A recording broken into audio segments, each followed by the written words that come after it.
Welcome back to Tropico FM 103.1 KFFI. I'm Ahmi Dolla, and you're listening to the Siren Frequency.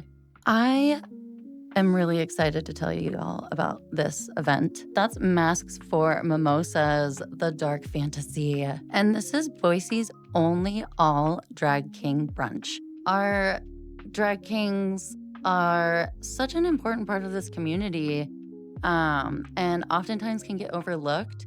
So it's really important this Pride that we show up for our drag kings. And here to talk a little bit more about this event, I have the King of Kings here. Who, me? Yes. Me? My drag dad, Buck Delicious. Oh my goodness gracious. Hello. Hi. Hi. Thanks so much for having me on the Siren Frequency. Yes, welcome. Welcome to the wave. I know, it's nice in here. What can you tell us about Mascs for Mimosas? Like being Boise's only drag king brunch, like what is that like? Yeah, it's really cool, honestly. So a lot of people, when I tell them, I do king drag, I identify as a drag thing just because I do queen and king, but I do a lot of king drag. Yeah. And when I tell people, oh, I'm a drag king, the first thing I get is almost always, what is that? Yeah. And a lot of the time people have heard about drag queens, right? They've heard about queens they know from RuPaul's Drag Race. Yeah. Yes, of course. But it's a lot rarer that you find someone that knows about kings. And we actually just got our first reality TV competition series in King of Drag this year, which was amazing. That was airing on Reverie. It was so cool because we have something. Yeah. But Mascs for Mimosas here locally was started by myself and another local drag king, Micah Wish. Yes, we love Micah. We do. Who also did the King of Drag watch parties at Water Bear. There has been a brunch with drag kings produced by drag kings in Boise before, and that was put on by the Lesbi Kings. Yes. But there were queens in the lineup.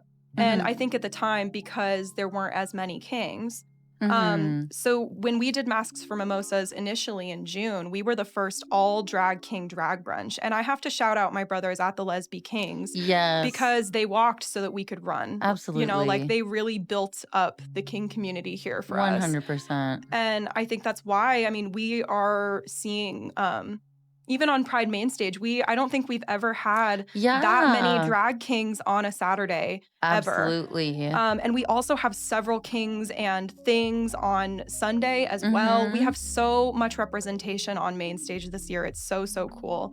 But also, talking about Mascs for Mimosas, this time we really wanted this dark fantasy feel. Yes. The branding is all about Return of the King. Oh, yes. The reason we went with that is because we actually originally weren't going to do another brunch this year. Oh.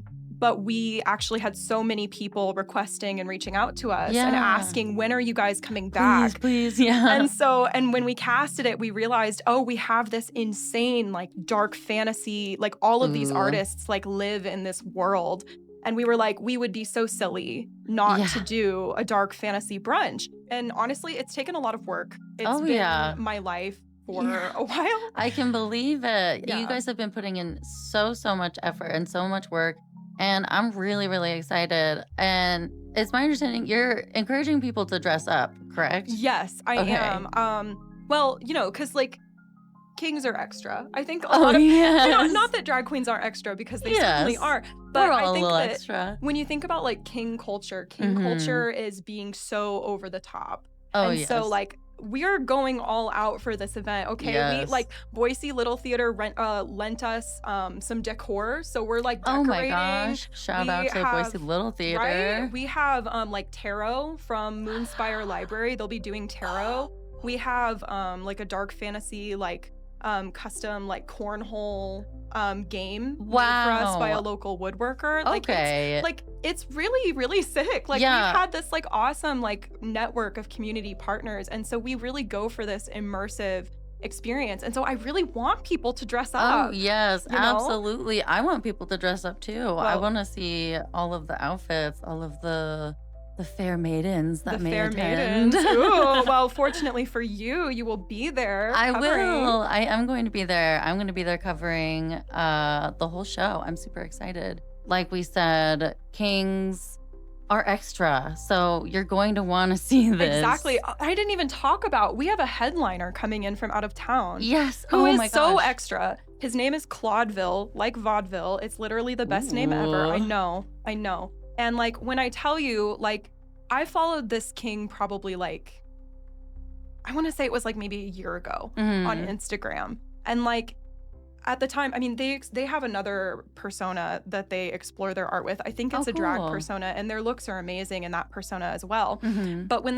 they created Claude, it was this. They're just this little like almost hosier looking like Oh my dainty gosh. dark fantasy like cathedral looking man, and I'm just like Yes. obsessed with them. Okay. Um, they are so great, and I have seen like videos, and I have never gotten to see them like in person live, and I'm Ooh. so excited. Oh my gosh. Yes. No, this fair maiden is very excited as well with that Trust, description. Oh my trust. goodness. Listen, there's one thing about drag kings, and they will make your little heart pitter patter. They are for the Yes. maidens. Yes, 100%. Make the siren swoon. Literally, love it. We love it. It's gonna be so fun. And again, like having that representation for kings, like really having that platform Yeah. is so big and so important.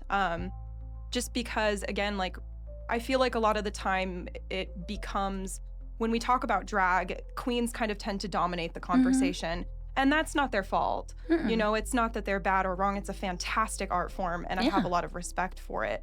I just feel like often when we talk about drag, Mhm. there's a very specific lens where we talk about drag. Absolutely. And I think that mainstream perception of drag is only through this very specific lens.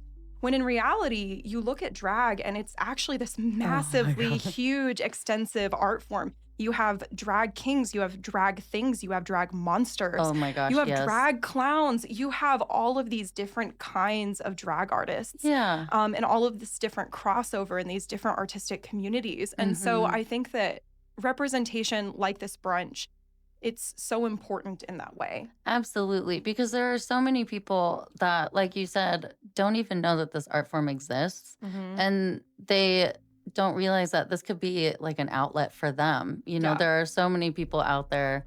I know when I first discovered drag, um, and discovered kings and things and everything, it was like, oh wait, I can do that. I can do that. I'm allowed to Yeah. do that. I can express myself however I want. And so it's super important. And I'm really, really, I'm so excited that you guys are doing this. And I hope a lot of people show up because, yeah, like I said, you might not realize that this is your thing until you Until you get get there, there. and then you're like, "Oh, this hosier looking drag king is Yes.